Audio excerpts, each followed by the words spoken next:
Yo no creo que haya ganado ni la derecha ni el pinochetismo el domingo pasado. Yo creo que esto es más un empate que una victoria. Es un empate con un golazo espectacular, con un golazo de chilena si quieren, pero los resultados han sido más un empate que una victoria en este largo proceso de transformación social. Y quiero explicar por qué. Tras el plebiscito, me parece que son dos los grandes relatos respecto al 62% del rechazo. El primer relato es el rechazo como una fuerza que busca restaurar el orden vigente. El segundo relato es el rechazo como una fuerza destituyente radicalizada. El primero se entiende por sí solo: restaurar, mantener, conservar, que es la carta que está jugando la derecha, justamente. Entonces voy a explicar el segundo relato, el del rechazo como una fuerza destituyente radicalizada, porque creo que es lo que aplica y se ajusta a los hechos.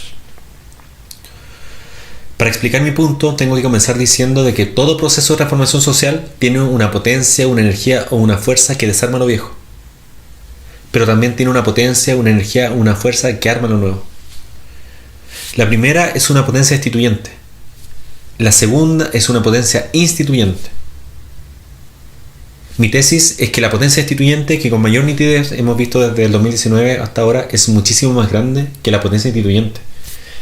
Si nosotros ponemos una junto a la otra, vamos a ver que la potencia instituyente sobrepasa a la instituyente. Significa que lo que se es capaz de ordenar, de crear, de instituir es mucho más chico y lento que la energía que desordena y descompone el orden vigente.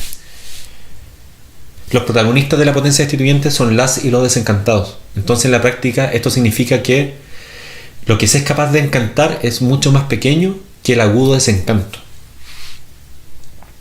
Hoy día quienes han intentado crear, instituir o componer lo nuevo han sido principalmente la izquierda y los movimientos sociales. Su resultado ha sido la Convención Constitucional, la propuesta constitucional y el gobierno de Apruebo Dignidad. Pasa que estas tres creaciones no han sido capaces de abarcar y encauzar la inmensa potencia destituyente. Ese resto que queda entre potencia destituyente y potencia instituyente es energía en fuga. La energía del desencanto no ha sido aprendida políticamente y por lo tanto está siendo disputada por los sectores conservadores y los sectores transformadores. Lo que está políticamente en disputa hoy es cómo estabilizar y cómo encauzar esa energía en fuga. Cómo darle forma a la desproporción entre potencia destituyente y potencia instituyente. Por una parte, los sectores transformadores quieren estabilizar esa desproporción encantando a los desencantados para que se sumen a la fundación de lo nuevo. Es decir, se pretende reducir la desproporción. Los sectores conservadores, en cambio, quieren conservar y restaurar el orden vigente, aumentando lo más posible la desproporción, ojalá haciendo desaparecer la potencia instituyente de los sectores transformadores. Las emotividades, las certezas de las y los desencantados que se ubican en la fuga destituyente siguen revueltas, siguen sin orden, pero precisan de un orden. Y es en ese deseo de estabilidad que los sectores conservadores han aprovechado para convertir una parte de la potencia instituyente en potencia reaccionaria. Bloquear el posible encanto de los desencantados para que en su necesidad de estabilidad los desencantados prefieran la restauración de la vieja estabilidad. De ahí tanta fake news, por ejemplo. Esto nos hace entender que no es contradictorio que miles y miles que salieron a las calles en la revuelta popular hayan votado por Kast o por el rechazo. La principal razón es porque no han sido convocados ni interpretados por las certezas y los encantos que proponen los sectores transformadores. Tras el 4 de septiembre, la desproporción entre potencia destituyente y potencia instituyente aumentó radicalmente. La potencia destituyente adquirió más energía y lo poco que las fuerzas transformadoras han podido crear, estas tres instancias, gobierno, convención y propuesta constitucional, también ha entrado de lleno en el vértigo destituyente. De estas tres creaciones, solo queda una. El otro día vi una imagen que se burlaba del acto del rechazo en el Mirador Pablo Neruda, arriba del cerro, comparándola con la concentración en Santa Lucía. Ojo, les comenté a varias personas porque no son 500.000 en contraste con los 200 que había en el acto, sino que los 500.000 encantados contrastan con millones de desencantados que estaban en sus casas, que no se movilizan colectivamente por crear, sino que actúan individualmente por destituir. Entonces vuelvo al asunto del principio. ¿Por qué creo que esto es una fuerza destituyente radicalizada? Principalmente porque los sectores conservadores, protagonizados por el Partido Republicano, por Chile Vamos y algunos sectores de la vieja concertación, no tienen capacidad creativa, no tienen capacidad de imaginación política para instituir o para encantar desde sus propios pergaminos ideológicos, morales o éticos. Ellos pueden estabilizar parcialmente la desproporción entre potencia instituyente y potencia destituyente, pero no tienen ninguna capacidad instituyente hoy día. Su capacidad hoy día es defensiva, no ofensiva. De allí que creo que la aplastante victoria del rechazo es más un empate que una victoria de los sectores conservadores. Porque por el momento tienen pergaminos solo para mantener el desencanto. En esta realidad van a hacer lo posible para que el gobierno de Boric y los gobiernos locales, que es lo que queda en pie de este envión instituyente de la izquierda y los movimientos sociales, también caiga de lleno en el espiral desarmador y descomponedor de la potencia destituyente. Por eso yo creo que el rechazo es una potencia instituyente radicalizada, porque cualquier propuesta instituyente creadora está cayendo en el espiral de la institución. El pueblo está siendo ingobernable. Ese es el rollo de fondo.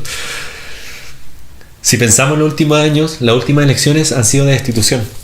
El apruebo de entrada fue destituyente respecto a la constitución pinochetista y al gobierno de Piñera. La elección de convencionales fue destituyente respecto a la clase política. La elección de Boric también fue destituyente respecto a la clase política. Que ahora la elección del 4 de septiembre fue destituyente respecto a la convención y al gobierno actual. Destituir, repulsar, rechazar es mucho más fácil que aprobar, crear, construir y asimilar. Nuestra democracia se convirtió en una democracia destituyente, que se basa en rechazar, destituir, en castigar, pero no tiene mecanismos internos para construir, para instituir, para crear. Probablemente como nunca en la historia política moderna ha sido tan difícil construir, instituir y crear, por las características y la envergadura de la crisis de representación que tenemos hoy día en Chile. Por esa crisis de representación es que no tengo ni un ápice de duda de que si por arte de magia los sectores conservadores tuvieran capacidad instituyente y propusieran una constitución escrita por ellos, sería rechazada también en un plebiscito. Ahora bien, ojo que la incapacidad creativa y la incapacidad instituyente de los sectores conservadores puede ser potencialmente reemplazada y saldada por una deriva autoritaria, como deja entrever la estrategia comunicacional del Partido Republicano.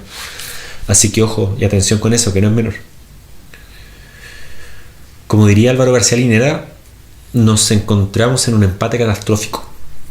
Son dos proyectos, uno de conservación, otro de transformación, que al fragor de los hechos se han ido bloqueando y que están luchando por construir certezas y con ello conseguir mayorías. Lo del pasado plebiscito es un tremendo revés para los sectores transformadores, porque da espacio y tiempo para el reordenamiento de las fuerzas conservadoras. Pero el escenario sigue abierto, mucho más cerrado que el 3 de septiembre, pero abierto al fin. Los resultados del plebiscito nos confirman que esta es una disputa larga, una disputa de décadas, y que 3 años de ofensiva, creación y afirmación de los sectores transformadores no son suficientes. Hay reveses y van a seguir habiendo reveses, pero lo principal es no irse para la casa. Los casi 5 millones de personas que votaron por el apruebo están articuladas en torno a un proyecto concreto de cambios. Y eso puede llegar a ser mucho más potente y tener más perspectiva de futuro que los 8 millones del rechazo, porque ese no del rechazo, esa negatividad del desencanto, se afirma en lo que no se quiere, no en lo que se quiere. Hoy día esas 5 millones de personas tienen capacidad de juntarse, tienen capacidad de movilización justamente porque parten de un proyecto concreto de transformación. Entonces, por lo tanto, inteligencia, paciencia y organización son las claves para ir destrabando este empate. Lo del domingo pasado fue un tremendo paso atrás, pero ojo, que también puede ser un tremendo paso para tomar vuelo por el futuro.